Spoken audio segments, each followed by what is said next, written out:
Bonjour à tous. Annonce après annonce, Swift Life REM France a largement rempli la rubrique actualité de Business Immo ces dernières semaines. Voilà qui méritait bien une invitation sur notre plateau. Frédéric Boll, bonjour. Bonjour. Vous êtes président du directoire de Swiss Life REM en France. À l'occasion de ce MIPIM, vous annoncez le lancement d'un fonds pan-européen dans l'hôtellerie. Quelles sont vos ambitions sur ce marché ? On a des grosses ambitions sur ce marché. On a déjà une grande expérience de l'hôtellerie avec une équipe menée par Johanna Capuani. Donc depuis 2013, on œuvre sur le marché hôtelier.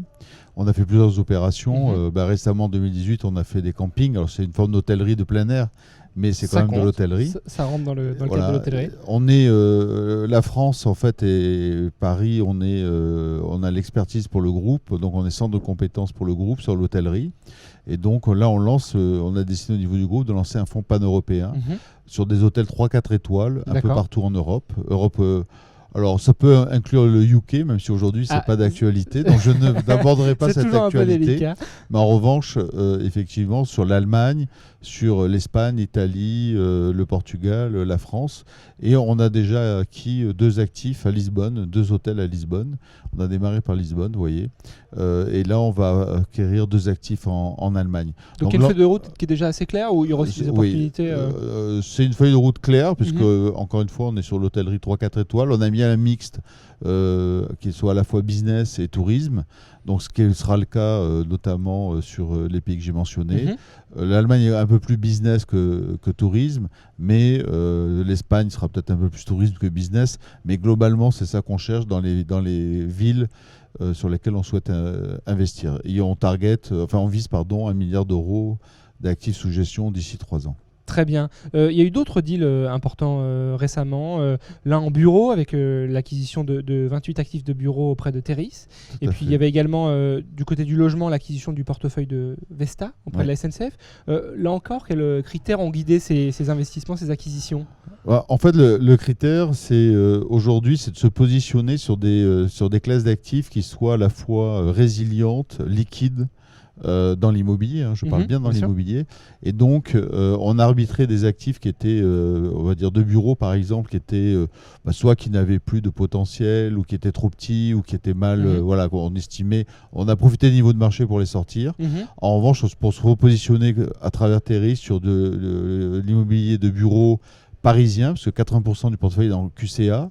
Donc, clairement, de chercher la qualité du prime, dans des très bonnes localisations, ce qui permettra, si demain les temps seront un petit peu plus difficiles, ça permettra de mieux résister. Le logement répond complètement à ça aussi, avoir un portefeuille très large, très diversifié, de bonne qualité, qui permettra, avec des niveaux de rendement qui aujourd'hui sont tout à fait corrects.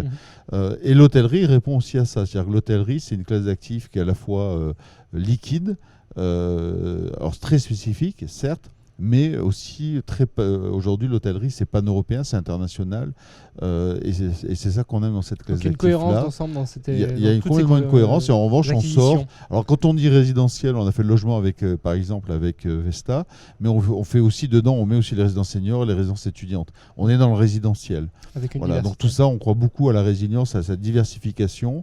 En revanche, par exemple, aujourd'hui on est beaucoup plus, je dirais, mesuré sur tout ce qui est santé, les EHPAD, etc.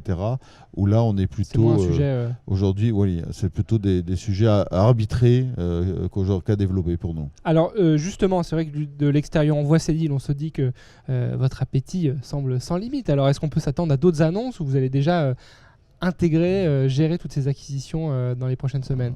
Alors, ce qu'on a fait là, ça y est, c'est digéré, ou ça va être digéré, parce que on parlait du portefeuille d'1,7 milliard. Donc ça sera le closing final à la mi-mai, à peu près, environ. Donc ça sera digéré, complètement digéré. Donc on est prêt à d'autres acquisitions importantes. On a de l'ambition. On veut développer. Alors c'est clair qu'on veut. On cherche plutôt des gros deals aujourd'hui sur la stratégie que j'évoquais, et des deals aussi qui soient pan-européens, qui soient cross-border, clairement. Voilà, c'est ça qu'on vise, c'est ça notre stratégie. Donc vous voyez, elle est très claire, la feuille de route est très claire. Après, il faut aussi des opportunités pour pouvoir acquérir des portefeuilles conséquents. Bon, on suivra peut-être d'autres annonces dans les semaines à venir sur Écoutez, Business Immo. On se retrouvera à ce moment-là. On se retrouvera. Parfait. Merci Frédéric Boll pour votre venue sur ce plateau ici au MIPIM de Cannes. Merci à vous de nous avoir suivis. Et on se retrouve très bientôt pour de nouveaux contenus. À bientôt. Au revoir.